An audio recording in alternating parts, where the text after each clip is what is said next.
ایرانی ایٹمی تنصیبات پر امریکی حملے، ایرانی پارلیمان کی آبنائے ہرمز بند کرنے کی منظوری، حتمی فیصلہ ایرانی نیشنل سیکیورٹی کونسل کرے گی۔ ایران کے سرکاری نشریاتی ادارے پر پریس ٹی وی کے ایکشن اکاؤنٹ پوسٹ کے مطابق پارلیمان کی قومی سلامتی کمیشن کے رکن میجر جنرل کوسری نے کہا ہے کہ پارلیمنٹ اس نتیجے پر پہنچی ہے کہ آبنائے ہرمز کو بند کر دیا جائے۔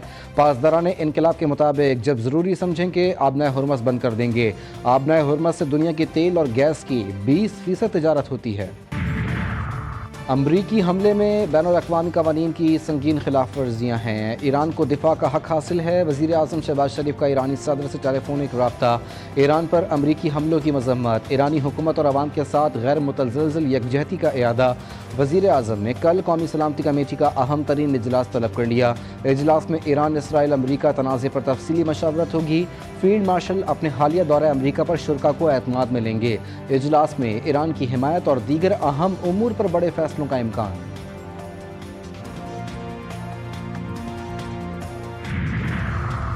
اور حکومت ٹرمپ کے لیے نوبل انعام کی سفارش واپس لے، ہم امریکہ سے دوستی چاہتے ہیں لیکن غلامی نہیں۔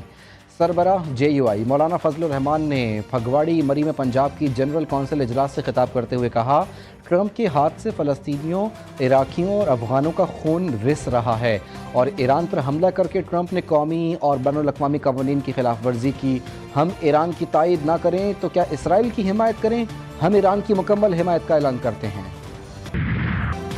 ہم نے ایران جوہری عزائم خاک میں ملا دیے، امریکی وزیر دفاع کی پریس بریفنگ۔ کہا، ایران نے حملہ کیا تو بھرپور جواب دیں گے، مزاحمت کا پہلے سے زیادہ طاقت سے جواب دیا جائے گا۔ صدر ٹرمپ نے متعدد بار کہا، ایران جوہری ہتھیار حاصل نہیں کر سکتا، واضح کیا کہ دنیا کو امریکی صدر کی بات سننا ہوگی۔ امریکی فضائیہ جنرل ڈین کین بولے، گزشتہ رات جنرل کوریلا کی سربراہی میں آپریشن مڈ نائٹ ہیمر کیا گیا۔ یہ کہنا قبل از وقت ہے کہ ایران اب بھی جوہری صلاحیت رکھتا ہے یا نہیں۔ انہوں نے ٹرمپ کے برعکس تباہ شدہ کا لفظ استعمال ہی نہیں کیا۔ اب امریکہ ہمارے جواب کا انتظار کرے، امریکی حملے کے سنگین نتائج ہوں گے۔ ایرانی وزیر خارجہ کی امریکہ کو للکار، بولے حملے کے بعد سفارتکاری کی گنجائش نہیں، ایران اپنے مفادات اور عوام کے دفاع کے لیے جوابی کارروائی کا حق محفوظ رکھتا ہے۔ واضح کیا، سفارتکاری کا دروازہ ہمیشہ کھلا رہنا چاہیے، لیکن فی الحال ایسا نہیں ہے۔ ایرانی وزیر خارجہ عباس عراقچی ہنگامی دورے پر آج ہی ماسکو روانہ ہوں گے، روسی صدر پیوٹن سے ملاقات کریں گے۔ امریکہ نے اسرائیل کی بے بسی دیکھ کر خود میدان میں قدم رکھ دیا۔ امریکی حملہ واضح ثبوت ہے کہ اسرائیلی حملوں کے پیچھے اصل محرک امریکہ ہے۔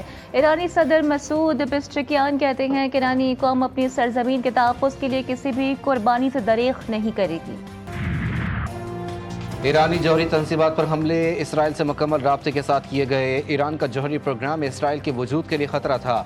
امریکی حملے کے بعد صہیونی وزیر اعظم کا رد عمل، نیتن یاہو نے کہا، ٹرمپ کی قیادت نے تاریخ کا نیا محور تخلیق کر دیا، یہ محور مشرق وسطیٰ اور اس سے آگے خوشحالی اور امن کا مستقبل کی طرف لے جانے میں مدد دے سکتا ہے۔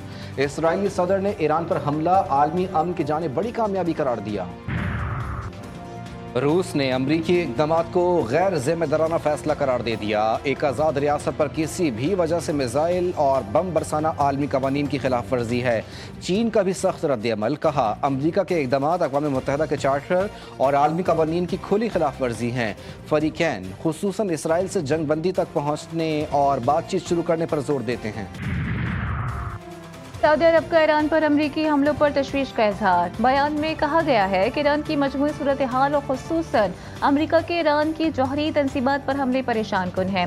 عالمی برادری کو اس تنازع کو روکنے کے لیے ہر ممکن کوشش کرنی چاہیے، مسئلوں کا سیاسی حل نکالا جائے، خطے کے امن و استحکام کے لیے نئی راہیں ہموار کی جائیں۔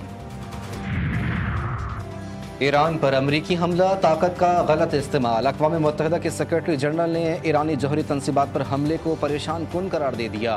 اینٹونیو گوتریس کہتے ہیں، یہ ایک خطرناک عمل ہے جو پہلے ہی تباہی کے دہانے پر موجود خطے کے لیے بڑا خطرہ ہے، جس کا بین الاقوامی امن و سلامتی پر براہ راست برا اثر پڑے گا۔ تنازع تیزی سے کنٹرول سے باہر ہوتا جا رہا ہے، جو شہریوں، خطے اور پوری دنیا کے لیے تباہ کن نتائج کا باعث بن سکتا ہے۔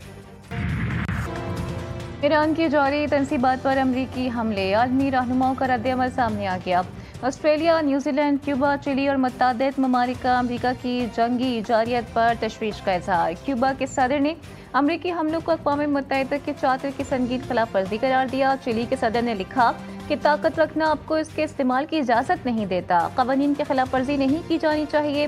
نیوزی لینڈ کے وزیر خارجہ ونسٹن پیٹرز کا ایران میں جوہری تنصیبات پر امریکی حملوں کا نوٹس، فریقین کے درمیان سفارتی کاوشوں کی حمایت۔ آسٹریلوی وزیر خارجہ کا کشیدگی میں کمی، مکالمے اور سفارتکاری پر زور۔ میکسیکو کی خطے میں کشیدگی کو کم کرنے کی اپیل۔ وینزویلا کے وزیر خارجہ ایوان گال نے بھی امریکی حملوں کی شدید مذمت کی۔